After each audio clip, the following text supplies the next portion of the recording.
সরকার প্রতিষ্ঠিত হবে, যেই সরকার বাংলাদেশের মানুষের সকল পর্যায়ের মৌলিক অধিকার নিশ্চিত করবে। আর এই ভোটের জন্যই আমরা গত 17 বছর আন্দোলন সংগ্রাম করেছি, রাজপথে রক্ত ঝরিয়েছি, ঘাম ঝরিয়েছি, জীবন দিয়েছি। আর সেই নির্বাচনকে আজকে আমরা আমাদের হাতের মধ্যে পেয়েছি।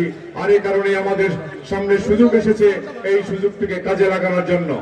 প্রিয় বন্ধুরা আমার, আজকে আমরা বলতে চাই, শহীদ রাষ্ট্রপতি জিয়াউর রহমান, যিনি 1971 সালে এই অঞ্চলে মুক্তিযুদ্ধ করে এই অঞ্চলের মানুষকে সংগঠিত করে দরবার পাখানাদার বাহিনীর হাত থেকে আমাদেরকে রক্ষা করেছিলেন, আজকে সময় এসেছে তার যোগ্যত্বস্বরী, তারই সন্তান জনাব তারেক রহমানের নেতৃত্বে বাংলাদেশে একটি জাতীয়তাবাদী সরকার প্রতিষ্ঠা করে এই অঞ্চলের মানুষের ভাগ্যের উন্নয়ন করার জন্য।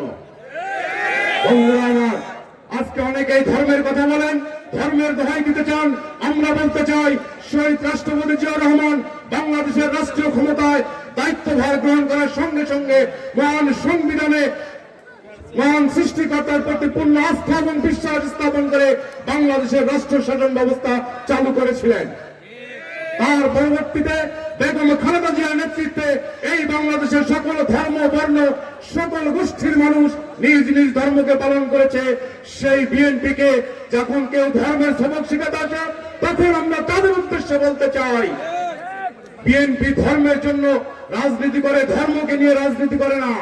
বিএনপির রাজনীতি প্রত্যেকটি ধর্মের মর্যাদা রক্ষা করার রাজনীতি। বিএনপির রাজনীতি ধর্মকে রক্ষা করার রাজনীতি, কিন্তু ধর্মকে ব্যবহার করে বিএনপি রাষ্ট্রীয় ক্ষমতায় যেতে চায় না।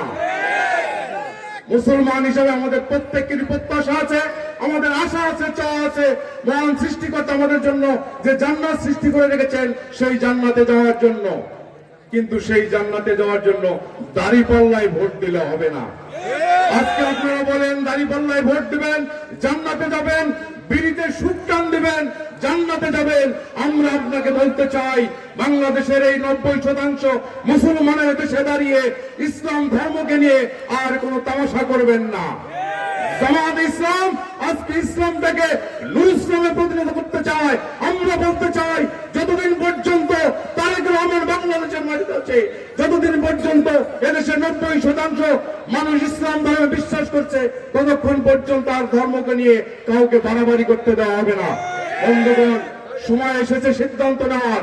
এবারে যদি আমরা সিদ্ধান্ত নিতে ভুল করি, তাহলে আর আমাদের ভাগ্যের কোনো পরিবর্তন হবে না। এই কারণে আসুন, আগামী 12 তারিখে নির্বাচন, সেই নির্বাচন আমরা সকলে ঐক্যবদ্ধ হয়ে দেশ নেত্রী বেগম খালেদা জিয়ার রেখে যাওয়া মার্কা, শহীদ রাষ্ট্রপতি জিয়াউর রহমানের রেখে যাওয়া মার্কা, আগামীর প্রজন্ম তারেক রহমানের হাত করে এই কুড়িগ্রাম 4 আসনে আমরা আজিজুর রহমানকে জয়যুক্ত করে সারা বাংলাদেশে বিএনপি যে সরকার গঠন করবে, সেই সরকারের আমরা অংশীদার হতে চাই। আর এই কারণেই আপনাদের প্রতি উদ্যোগ আহ্বান থাকবে, আগামী 12 তারিখ নির্বাচনে আমরা সকলে ঐক্যবদ্ধ হয়ে ধানের শীষ মার্কায় প্রত্যেক একটি একটি করে ভোট দিয়ে, ভোট শেষে ভোট তুলে বিজয়ের হাসি এসে যার যার ঘরে ফিরবো, এই আশাবাদ, এই প্রত্যাশা রেখে সকলকে ধন্যবাদ জানিয়ে আমি আমার সংক্ষিপ্ত বক্তব্য শেষ করছি।